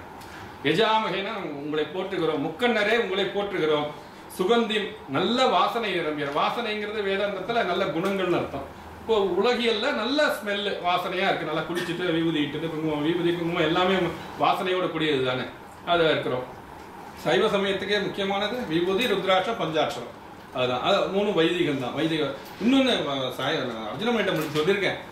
வேதத்தை நம்ம முழுசா ஏத்துன்றதுனால தான் நம்ம விபூதியை பூசிக்கிறோம். ஏன்னா விபூதி வந்தது யஜ்ஞத்துல இருந்துன்னு. யஜ்ஞத்துல அது ஒரு கிரியாவே இருக்கு, ரட்ச அப்படின்னு ஹோமம் பண்ணி பூர்ணாதி பண்ணிட்டு அந்த 4 பக்கம் உள்ள அந்த தர்ப்பையும் அதுல போட்டு கொளுத்திட்டு அதை ஒரு பக்கத்துல இருக்கிற பூவாலே, இலையாலே, வெத்தலையால, மாவளையால சுற்றி எடுத்து இந்த திரியம்பக மந்திரம் சொல்லி நெத்தியில இட்டுக்கிறோம். இப்போ விபூதி தோன்றினதுக்கு இப்போ அதை இட்டுக்கிற பழக்கமே அப்படியே விபூதி பழக்கமா வந்திருக்கலாம். இதுல இருந்து அதுவா, அதுல இருந்து இதுவான எப்போதுமே ஆராய்ச்சி தானே. இப்போ எனக்கு அப்படி தோணுது, வேதோக்தமா உள்ளவன் தான் விபூதி இட்டுக்க முடியும், வேற யாரும் இட்டுக்க முடியாது. ஏன்னா இவன் பௌத்தர்கள் பூரா பாழ் நெத்தியில ஒண்ணும் கிடையாது. இந்த விபூதியை பார்த்து நாமும் போட்டுருக்கோம். அவன் இந்த சிம்பிள் நம்ம போவானா, நம்ம ஏடிஎம்கே மாதிரி வேற கட்சி ஆராய்ச்சி போன அவன் போட்டிருக்கலாம். சுப்பிரமணியம் வருது. ஒரு முருகனுக்கு ஒரு மந்திரம், அதை தவிர ஸ்கந்த சூக்தம்னு ஒண்ணு இருக்குது ரிக்வேதத்துல. இப்போ அந்த மந்திரம் என்ன சொல்றதுன்னா, வாயுஸ்வேதசகித்ருதஹ சம்பர்ஷிதோ விஷுவர்ணைஹி நித்யாஸ்தே நிஜராத்சவா சுப்பிரமணியோஹம் சுப்பிரமணியோஹம் சுப்பிரமணியோ அப்படின்னு முடியுது. இது வந்து வாரியார் கூட சொல்லியிருக்காரு. காஞ்சி புராணத்திலையும் இதை பத்தி இருக்குது. வேதம் மும்முறை பிரணவத்தை பின்னாடி சொல்லக்கூடிய அந்த மந்திரம் அப்படின்னு வாரியாரே இந்த சுப்பிரமணியோம் சொல்லிட்டு ஓலமா மறைகள் எல்லாம் அந்த ஓவோட அந்த ஓ பாட்டை சேர்த்துருவார் அவர். அப்ப அவர் இழுக்கத்தை நல்லா இருக்கும் அவர் குரலுக்கு. ஓலமா மறைகள் எல்லாம் உன்னை முதல்வன் என்று சொல்கிறது அப்படின்னு. என்னன்னா ஓம் நம சிவாயான்னு சொல்றோம், ஓம் நமோ நாராயணாங்கிறோம். சுப்பிரமணியனுக்கு ரொம்ப அவன் வேத கடவுளுங்கிறதுனால பின்னாடி ஓம் சேர்ந்திருக்குன்னு ஒரு கருத்து இருக்கு. ஆனா சுப்பிரமணியம்ங்கிறது இந்திரனை குறிக்கிறதுன்னு இன்னொரு கருத்து இருக்கு. நல்ல பிரம்ம தேஜஸ உடையவன் இந்திரன், இந்திரனை கூப்பிட்டு ஆகுதி அளிக்கிற மந்திரம் அந்த மந்திரம் அப்படின்னு. அதை ஏன் முருகனுக்கு சொல்றேங்கிற போது சில பேர் சொல்லியிருக்காங்க, இந்திரனுக்கும் உயிர் கொடுத்து அவனை இயங்க வைக்கிறது கடவுள். அவன் இந்திரனுக்கு மாப்பிள்ள தானே அவர், வேற எங்க போயிட்டாரு, வேற உறவு ஒண்ணும் கிடையாது புராணப்படி. இப்ப இந்திரனுக்கு அந்தர்யாமியா இருக்கின்ற அந்த பரமாத்மாவை எப்படியும் சொல்லலாம் அப்படின்னு. அவர் கணபதி பிள்ளை சொல்றதுக்கு காரணம் என்னன்னா, முருகன்கிற ஒரு தனி தமிழ் கடவுளுக்கு தனிப்பட்ட அவனுடைய குணங்கள் விசேஷங்களை எல்லாம் சொல்லக்கூடிய ஒரு வேத மந்திரம் இல்லை. ருத்ரம்னு சிவனுக்கு சொல்ற மாதிரி, துர்கா சுத்தம்னு அம்பாளுக்கு சொல்ற மாதிரி, புருஷ சுத்தம் பிரம்மாவுக்கு எல்லாருக்கும் சுத்தம் இருக்கு, மேதா சுத்தம் கூட இருக்கு, அறிவு சுத்தம், ஸ்ரத்தா சுத்தம்னு ஸ்ரத்தையா காரியம் பண்றதுக்கு இருக்கு, பசுமாட்டுக்கு பூஜை பண்றதுக்கு இருக்கு. அது மாதிரி ஸ்கந்தனுக்குன்னு ஒண்ணு தனியா இல்லையே அப்படின்னு அவர் சொல்றார். அது வேதத்துல சிவனையும் முருகனையும் ஒன்னாவே நினைச்சிட்டு இருக்கிறதுனால ஈசனை அவன் ஆடலால் இன்னும் எல்லா வேதமும் இந்த தேவாரம் மாதிரி தான் கண்டுபிடிச்ச மாதிரி சொல்ல முடியாது. இப்போ நம்முடைய அறிவுக்கு எது இருக்கோ அதை இப்போ ஓரளவு சேர்த்து புஸ்தகமா போட்டு வச்சிருக்காங்க. இதுக்கு முன்னாடி இதெல்லாம் வாயாலேயே சொல்லிட்டு இருந்ததுதான். அது இல்லாத ஒரு மந்திரம் இல்ல முருகன் அப்படின்னு அவர் ஒரு கேள்வி கேட்கிறார். ஆனா இங்க எப்படி தோன்றினது, முதல்ல சிவாச்சாரியார் பண்ணினாரா அப்புறம் நடுவுல வந்ததானா, அது எல்லா கோவிலுக்கும் கோவிலுக்குன்னு ஒரு முறை இருக்கு. வசந்த மண்டபம் மட்டும் இல்ல, நித்தியப்படி பூஜை காலசந்தி உச்சிகால சாயச்ச பண்ணாலே இந்த தேவாரம் தமிழ் மறைங்கிற ஒரு இது நம்ம கோயில பண்றோம். அது எந்த இடத்துல இருக்குன்னாக்க, இது தீபாராதனை முடிஞ்சு இப்போ அர்ச்சனை பண்ணி பஞ்சாலாத்தி பண்ணோம்னா மந்திர புஷ்பம்னு ஒன்று போடுறோம். அது வேத மந்திரம், யோபாம் புஷ்பம் வேதான்னு ஆரம்பிக்கும். அது போட்ட பிறகு 4 வேதம் சொல்றோம், 2 லைன், அக்னிமீலே புரோஹிதம்னு ஆரம்பிக்கும். ரிக்வேதம் யஜு சாமம் அதர்வனம் சொல்லிட்டு சைவ ஆகமத்திலேருந்து ஒரு ஸ்லோகம் சொல்றோம். ஏன்னா நம்ம சைவர்கள் சைவ ஆகமத்தை பேஸ் பண்றோம்னு அந்த ஸ்லோகம் சொல்லிட்டு அடுத்தது சொல்றோம், திராவிடைர் வேதசாரைச்ச சங்கரஸ்ய பிரியாவகம். திராவிட பாஷையான இந்த தமிழ் சங்கரனுக்கு பிரியமானது, வேதசாரமானது. அந்த வேதத்தை ஞானசம்பந்தர்லாம் பார்த்தார். ஞானசம்பந்தர் 2 விஷயம் பண்ணினார். தேவாரம் தோளுடைய செவியன்னு பாட ஆரம்பிக்கும் போது அவர் விதிமுறை எதுவும் மீறலை. இந்த மாதிரி ருத்ரத்தை சொல்றேன் உனக்கு, நீனும் ருத்ரத்தை சொல்லுன்னு சொல்லலை. ஏன்னா அவர் பிராமணன் மட்டும் தான் சொல்லணும்னு ஒரு விதி இருக்கு. அதை அவர் 2 பேருக்கு நன்மை செய்யணும்னு நினைச்சார். பிராமணனுக்கும் நன்மை செய்யணும், சைவர்களுக்கும் அவர்களுக்கு பெருமை சேர்க்கணும், அவர்களுக்கும் நம்மளும் வேதம் சொல்றோங்கிற பெருமை வேணும்னு உடனே நீ ருத்ரத்தை சொல்லுன்னு சொல்லாம அதே மீனிங்கா தோளுடைய செவியல் விடையேறின்னு அவருக்கு ஒரு பாட்டா பாடி இதை நீ சொல்லு. அவருடைய பாட்டை ஏதாவது பாடுறதுக்கு தடை இல்லையே. இப்போ 2 பேர்த்தையும் நல்ல பேர் வாங்கி போயிட்டார் அவர். இப்போ இந்த வேத வசந்த மண்டப பூஜை நித்தியபடி பூஜையில 4 வேதம் சொல்லி அதுக்கு பிறகு ஆகமம் சொல்லி தமிழ் வேதம்ங்கிற போது தேவாரம் பஞ்சபுராணத்தை பாடி அதை ஒரு பூஜையா முடிக்கிற ஒரு வழக்கம் தருமபுரம் ஆதீனம் திருவாரூர்ல, தஞ்சை மாவட்டம், நான் பிறந்த ஊர் நாகப்பட்டினம், எங்க கோயில்ல உள்ளது அதே மாதிரி அப்படின்னு ஆரம்பிச்சு அதை செஞ்சுட்டு இருக்கோம். அதுதான் செய்யறோம். விஸ்வநாதர் கோயில்ல பிள்ளையார் முருகன் 2 இருக்கு. அவன் கார்த்திக் சாமின்னு சொல்றான், கார்த்திக் குமார் சாமி அப்படிங்கிறான். வட நிறைய சிங்கப்பூர்ல வட இந்திய கோயில்லாம் இருக்கு, 6 முகத்தோடய சாமி இருக்கு. அது குமாருங்கிறான், குமார்ஜி அப்படின்னு சொல்றான்.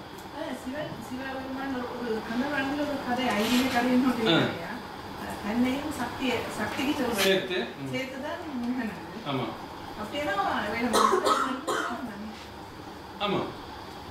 இப்போ ஆகம வழிபாட்டுல எல்லா தெய்வங்களுக்கும் முருகனுக்கு பிரதிஷ்டா விதியில இருந்து எல்லாம் இருக்கு. ஆகமத்துல கிளீனா முருகனுக்கு இருக்கு. ஆகமம் நம்மளுடைய தமிழ்நாட்டுல தோன்றினது. நாங்கள் இப்பொழுது சொல்லி ஒரு ஆகமம் 10ஆம் நூற்றாண்டில் எழுதப்பட்டதாக அறிஞர் கருதுகிறார்கள்.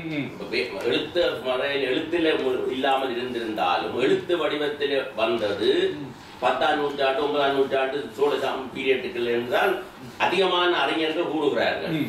கோவில் கிரியைகள்லாம் 10ஆம் நூற்றாண்டு எழுத்து வடிவத்தில் வந்தது. அதுக்கு முதல் இருந்திருக்க ஆகமங்கள் இருந்தது, எப்ப இருந்தான்னு தெரியாது.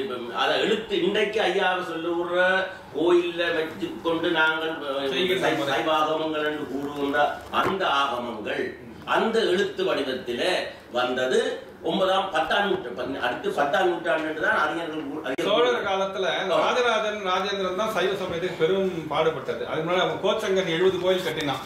அப்ப அந்த சோழ பரம்பரை சிவனுக்கும் சிவாலயத்துக்கும் ரொம்ப முழு சைவனா இருந்து பாடுபட்டான். இப்ப அந்த சிதம்பரத்துல தேவாரங்களை மறைச்சதுக்கே ஒரு காரணம், இதை ரெடி பண்ணிட்டு அதை வெளியில விடுவோம்னு ஒரு கருத்து இருந்தது அப்படின்னு சொன்னாங்க. இது ஆகமம் இருந்தது, ஏதோ அறியாம மாணிக்கவாசகர் ஆகமம் ஆகி நின்று அன்னிப்பான்னு சொல்லும் போதே ஆகமம் இருக்கு. அது இப்ப உள்ள நடைமுறைப்படி இல்ல, வேற மாதிரி இருந்தது. நான் கேரளா கோயில் சொல்றேன், அவனுக்கு குறுக்கள் பூஜை பண்ணிட்டு அவர் மாட்டுக்கு போறாரு, ஜனங்கள் என்ன எனக்கு என்ன சம்பந்தம், நான் சாமி கும்பிடுறேன்னு போறாரு அவர். அது மாதிரி இருந்தது. இப்போ சிட்னி முருகன் கோயிலுக்குன்னு ஒரு வழிமுறை வச்சு, இப்போ குறுக்கள் நம்ம கான்ட்ராக்ட்ல இருக்கணும், வச்சிருக்கணும், இவ்வளவு சம்பளம் கொடுக்கணும், இந்த $15 அர்ச்சனைக்கு என்ன பண்ணணும், $1 அர்ச்சனைக்கு என்ன பண்ணணும், ஒரு விதிமுறை சொல்றோமே, இதை பூரா ஒரு பேப்பர்ல போட்டு எழுதி வச்சுட்டு இது சிட்னி முருகன் ஆகமம் அப்படின்னா இதுதான் ஆகமம். இன்னொரு 200 வருஷம் கழிச்சு அதை ஃபாலோ பண்ண ஆரம்பிச்சிருவோம்.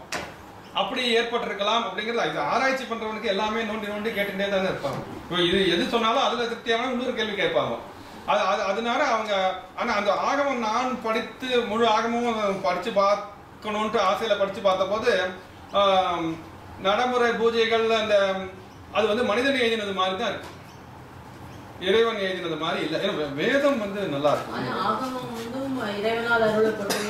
ஒரு உபச்சாரமா சொல்றாங்க அந்த வார்த்தை.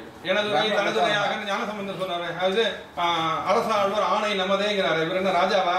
எதுக்கு ஆணை நமதேன்னு சொல்றார்? அந்த சிவனை பூரா மனசுல வாங்கிட்டு தானே எனதுரை தனதுரையாகலாம் சொல்றார். அப்ப அந்த சம்பந்தருக்கு தோன்றின அதே ஒரு பெருமித உணர்வு அந்த ஆகமக்காரர்களுக்கு. இன்னொன்னு, இந்த சோழ சாம்ராஜ்யத்தில் சமுதாய குடியும் ராஜராஜ சோழனுக்கு ஒரு குரு இருந்தார், ஈசான சிவபாண்டியர்னு. அவர் தான் அந்த கல்வெட்டுலாம் அவன் போட்டு வச்சிருக்கான். அவர் பீகார்லேருந்து இங்கே வந்தவர் தான், தமிழ்நாட்டுக்கு வந்தவர். அவர் கைலை மலையெல்லாம் பார்த்துட்டு இந்த அங்கே இருக்கிற மேருமலை மாதிரி இங்கே ஒரு சிவனுக்கு ஒரு கோபுரம் வைக்கணும், தட்சிண மேருன்னு வைக்கணும். அவன் சின்ன வயசுல கண்டி கதிரகாமெல்லாம் சுற்றிருக்கான். பெரிய பெரிய புத்தரெல்லாம் பார்த்துட்டு சுழியோண்டி சிவலிங்கத்தை வச்சுட்டு பிருகன் நாயகர்னு சொன்னா இப்படி பெருசாதான வைக்கணும்னு இவன் சொன்னான். அப்போ அவர் எல்லா அட்வைஸும் பண்ணியிருக்காரு. அப்போ அவர் காலத்துல, சோழர் காலத்துல இந்த ஆகமங்கள் இப்போ உள்ள முறைப்படி எழுதப்பட்டிருக்கலாம் அப்படின்னு ஒரு கருத்து இருக்குது. உதாரணம் சொன்னா உங்களுக்கு ஈஸியா புரியும். சங்க இலக்கியம் அகநானூறு புறநானூறு இதெல்லாம் இருக்குல்ல, பல பல தொகுப்பு, அது வந்து வேதம். தேவாரம் திருவாசகம் இதெல்லாம் வந்து ஆகமம். இன்னும் பின்னாடி பஜனை பாட்டு வருது, பாபா பஜன், எத்தனையோ பஜன், அந்த பஜனைலாம் இப்போ உள்ள பாடல்கள். அப்படி வச்சுட்டா சங்க இலக்கியத்தை நம்ம எதையும் மாற்ற முடியாது, தேவாரத்தை எதையும் மாற்ற முடியாது. அது மாதிரி உள்ளது அந்த காலத்தை தோன்றினது அதை வேதம்னு சொல்லிட்டோம், இதை ஆகமம்னு சொல்லிட்டோம். ஏன்னா அதை பிக்சடா இருக்கு. இப்போ பஜனை எப்படி வேணாலும் நம்ம பாடிட்டு போகலாம், மனசுல தோணுபடி, ராகத்துக்கு தெரிந்தபடி. அந்த மாதிரி இருக்கு. அந்த கருத்துலயே நான்மறை என்று சொல்லப்படுறது. நீங்க இன்னொரு கருத்து சொன்னீங்க, அறமறை உருத்திரம். அதாவது உருத்திரமும் அது மறைங்கிறதுல யாருக்கும் சந்தேகம் கிடையாது. ஆனா மறை என்பது 4 வேதங்கள் மட்டும்தான் மறை இல்லை. மறை என்பது இன்னும் பொது சொல். இதுலதான் காஞ்சிபுரியவர் கூட ஒரு முறை சொல்லியிருக்காரு, மறை என்கிறது வேதத்தை தான் குறிக்கிறது. அதை நீங்க இலக்கணம், தமிழ் இலக்கண புத்தகம் இவர் எழுதியிருக்காரு, நம்ம ஐயர் ஒருத்தர், கிருஷ்ண ஐயர்னு நினைக்கிறேன், 18 வால்யூம் எழுதியிருக்கிறார்.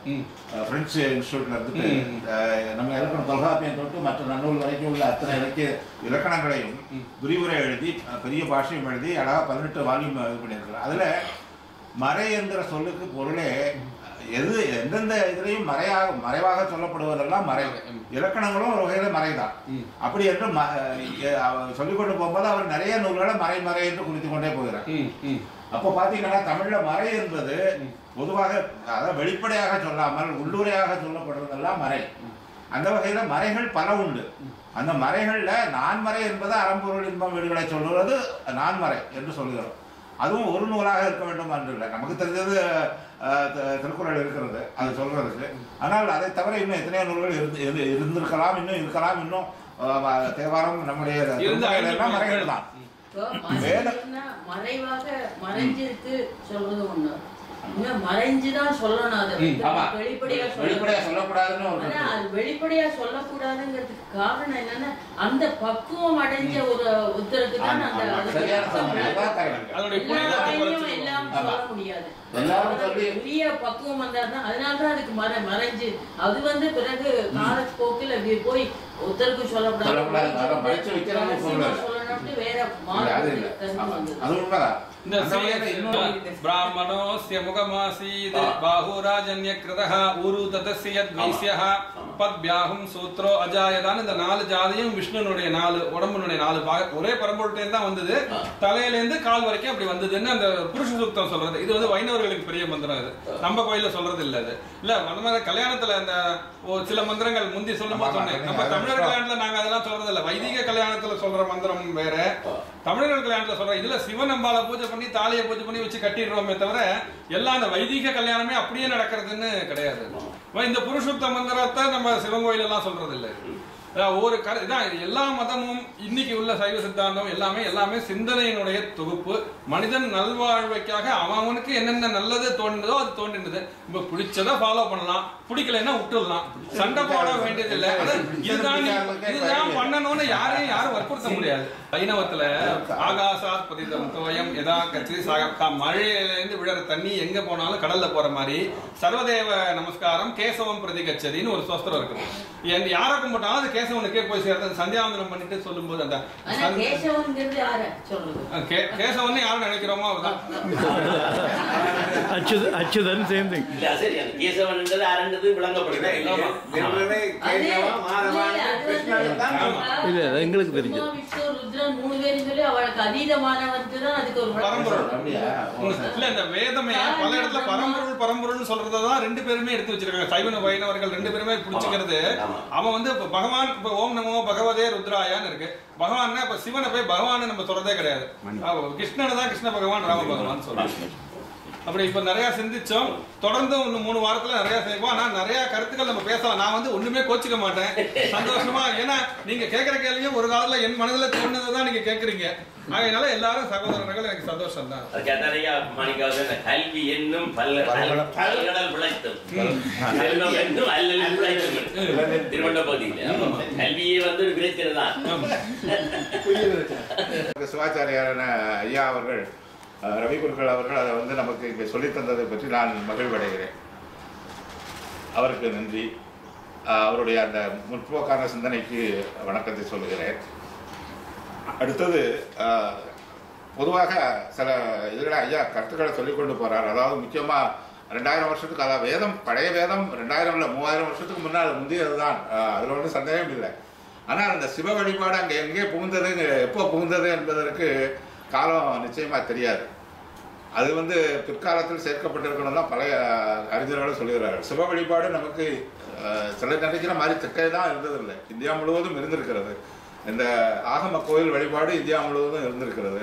இதற்கெல்லாம் உதாரணம் நீங்கள் பார்த்தீங்கன்னா, இன்றைக்கி சிவராத்திரி தான் இந்தியாவில் மலைப்பகுதிகளிலிருந்து எந்த இடத்துக்கும் கொண்டாடப்படுகிற ஒரே பண்டிகை சிவராத்திரி தான். கொண்டாடுகிறது வேறு வேறு மாதிரி. நார்த் இந்தியாவில் இன்றைக்கும் மதுவை வைத்து கூட சிவராத்திரி கொண்டாடுவார்கள். ஆனால் சிவராத்திரி அன்றைக்கு விழித்திருந்து 4 சாம பூசை செய்கிறது இந்தியா முழுவதும் நடக்கிறது. அதனால நீங்கள் பலர் பேர் ஆமாம். அதனால நம்மளுடைய அதோட நம்ம திருவாரூர் கோவிலை பற்றி, அந்த கோவிலில் இறைவனே அந்த ஆவாகனம் என்று சொன்னார். ஆவாகனம் வேதத்தில் கூட அதை சொல்லியிருக்கலாம். ஆனால் அது ஆகம வழிபாடு முறையில் வந்தது. இறைவனை எழுந்தருளை பண்ணுறது மற்ற கோவில்களில் கிடையாது. இன்றைக்கு பார்த்தீங்கன்னா, நான் முன்னாடி ஒரு கருத்து சொன்னேன், அதை எல்லாரும் ஏற்றுக்கொள்ள மாட்டீர்கள். அதாவது இந்த உருவ வழிபாடு என்பது உலகம் முழுவதும் இருந்தது. ஆனால் இந்த கிறிஸ்தவ இஸ்லாமிய சமயங்கள் வந்த பிறகு அவைகளெல்லாம் அழிந்து போயிட்டன. ஆனால் நம்முடைய இந்தியாவிலும் நம்முடைய சைவ வைணவ சமயத்தில் மட்டும்தான் உருவ வழிபாடை நான் விடாமல் வைத்திருக்கிறோம். அது அழியாமலும் இருக்கிறது. காரணம் என்னவென்றால், இது மிக அடிப்படையானது, ஆத்மார்த்தமானது, அறிவுபூர்வமானது. நாம் வந்து சும்மா கடவுள் ஏதாவது உருவம், இதுதான் கடவுள், இது ஒரு கடவுள், அது ஒரு கடவுள் என்றெல்லாம் சொல்லவில்லை. இறைவனை இந்த உருவத்தில் கொண்டு வர முடியும். இறைவனுக்கு எல்லாம் செய்ய முடியும் என்றால் கல்லிலையும் அவர் வந்து நமக்கு அருள் செய்ய முடியும். அவரை அந்த கல்லில் நாம் ஆவாகனம் செய்ய முடியும் என்று அந்த முறைப்படுத்தி அதை வழிமுறை எல்லாம் செய்து வைத்தவர்கள் நாம், அதாவது சைவ சமயத்தவர்கள். அந்த பெருமையுடைய இதில் ருத்ரம் நிச்சயமாக சிறப்பானது தான். அதை பற்றி தெரிந்து கொள்ள வேண்டும் என்பதற்காக ஐயா அவர்களை கேட்டிருக்கிறோம்.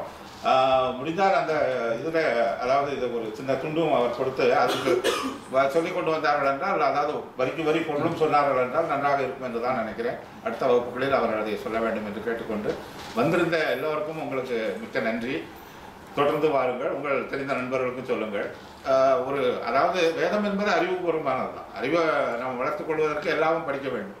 அந்த வகையிலே உலக சேவை பேரவையானது இந்த ருத்ரத்தினுடைய பொருளை தருவதற்கு ஒரு தகுதியான ஒருவரை இங்கே கண்டுபிடித்து நாங்கள் அவர் மூலம் உங்களுக்கு தர இருக்கிறோம்.